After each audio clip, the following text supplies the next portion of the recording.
What's the meaning of crawl?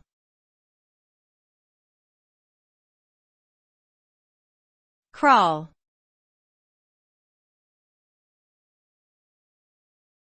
Crawl.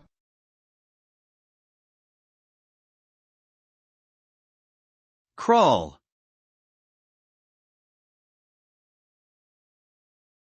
Crawl.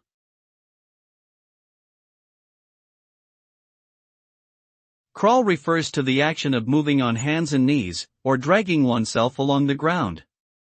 It can also refer to the movement of certain animals, such as spiders or snakes, who use their limbs or bodies to travel across surfaces. The result of crawling is a slow and deliberate movement, often used for exploring or navigating difficult terrain. Crawling can also be used metaphorically to describe a slow, steady, and persistent effort towards a goal, or a subservient or groveling attitude.